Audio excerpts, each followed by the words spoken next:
piles unite into larger and larger vessels, just as do the tributaries of a river. And finally, the single large hepatic duct... Message from Mrs. Stuart-Clark. She said, no, definitely not. It's out of the question. She said you'd know what she was talking about.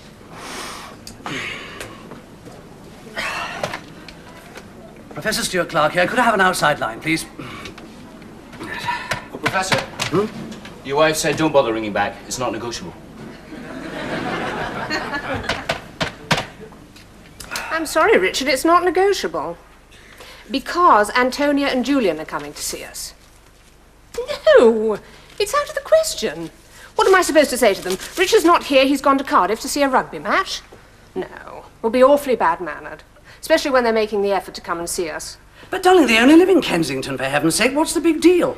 Look, where they live is immaterial. End of story. Besides, I know what you're like when you get together with Paul Collier. Probably wouldn't see you again for the whole weekend.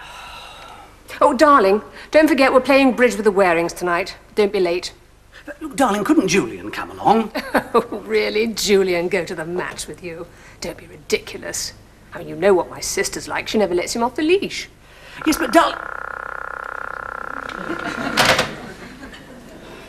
You don't mind, then, if I go on Saturday?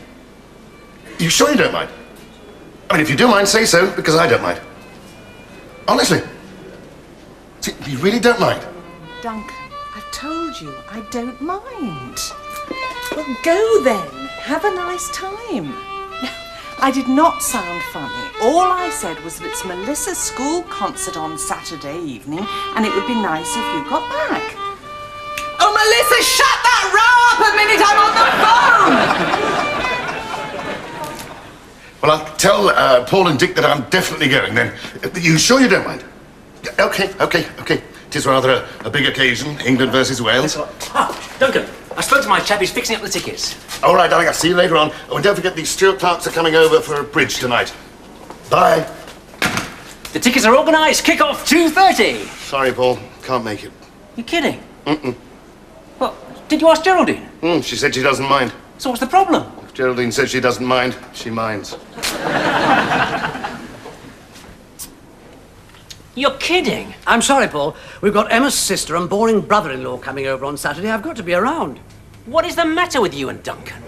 Why don't you just tell them, I'm going to Cardiff Arms Park to see Wales play England. It's not negotiable. End of story. That's what I'd do. And that's why we're still married and you've been divorced 3 times.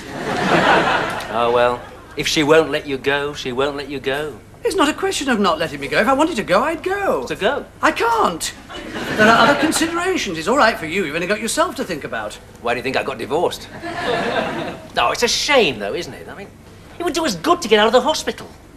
Come on, down the M4, over the Severn Bridge, spot of lunch, see the match, maybe stay in a country hotel, spot of dinner, nice round of golf in the morning, spot of lunch on the way back.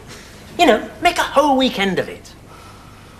I think that's what Emma's afraid of. I've organised the tickets now. Well, you can still go. I don't want to go on my own. Anybody here remember Kenneth Bickerstaff? No. Yes, I remember Bickerstaff, unfortunately.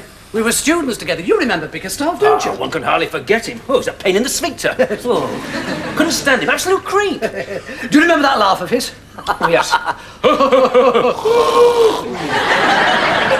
Absolutely ghastly. Very devious. Yes, and light-fingered. Do you remember when I caught him going through Duncan's locker? No, Oh, nothing yes. would surprise me. He was a nasty piece of work. Yes, real little snide he was.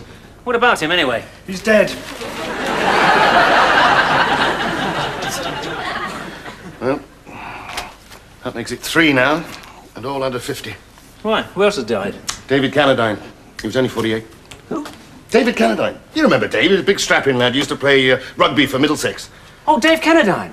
Keep fit merchant? Yeah. Always in the gym? Yeah. Oh, I didn't know he'd snuffed it. Dropped dead, jogging on the Brecon Beacons. Oh, dear, oh, dear. Dropped like a stone. Good Lord. Oh, I wish I'd known. I would have gone to the funeral. I liked old David. Not so old.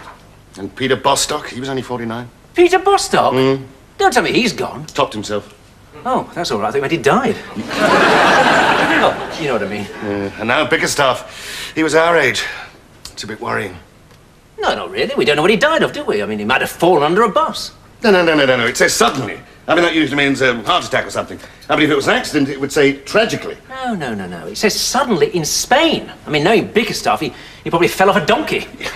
Paul, I'm telling you, if it was an accident, it would say tragically, not suddenly. No, not at all. I mean, falling under a bus is pretty sudden.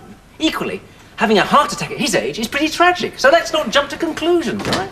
Right, I found out what happened. He fell onto a railway line. There you are, you see.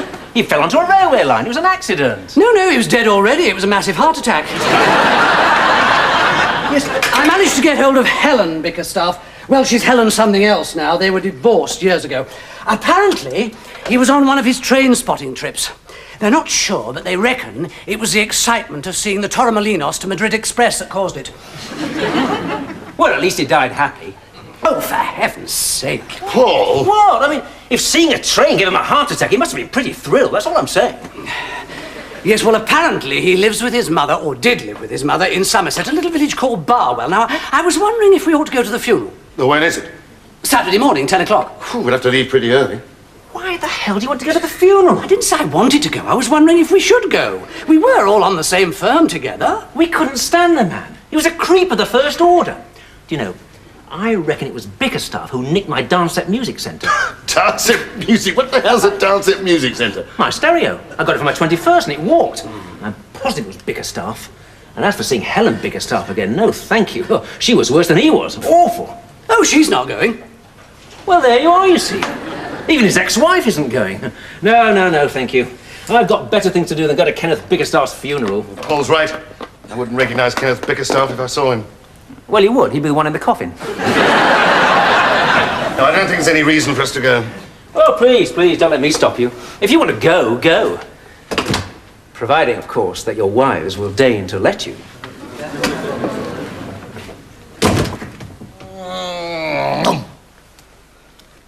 I think these are mine. Well played, partner. Fluke. What? No. It's just good teamwork.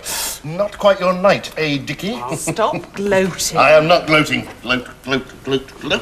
Now, let's see what the final score is. So I can't understand your playing the ace of clubs. I mean, you must have known Duncan would trump you. Well, obviously I didn't. It's only a game. Yes, and we have won 5 out of 6 rubbers. Yes. All right, Duncan, thank you. There's no need to rub it in. Richard knows you played badly. I'll be sleeping in the spare room tonight. I think I'll make some coffee.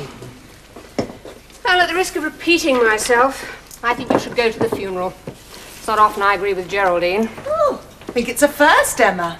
Well, it's not often I agree with Paul, but I think in this instant he's right. I mean, whenever liked Kenneth Bickerstaff, we haven't been in touch for 20 years. It'd be hypocritical. Wear him. Listen, Duncan, this place where Bickerstaff's being buried, I've been looking at the map. It's only about 100 miles from Cardiff Arms Park. It's marvellous, isn't it? You're quite happy for me to spend my Saturday going to a funeral, but not to a rugby match where, heaven forbid, I might enjoy myself. Oh, don't be so stupid, Richard. It's quite different. It's a matter of duty. So I reckon we could leave there, latest 11 o'clock, onto the A350, pick up the A46, over the Severn Bridge, and we're there. Yes, I think you might be right. I'd keep her on a drip, and I'll check with you tomorrow. What? Oh, yes. With you, Duncan. Okay, see you tomorrow. Bye.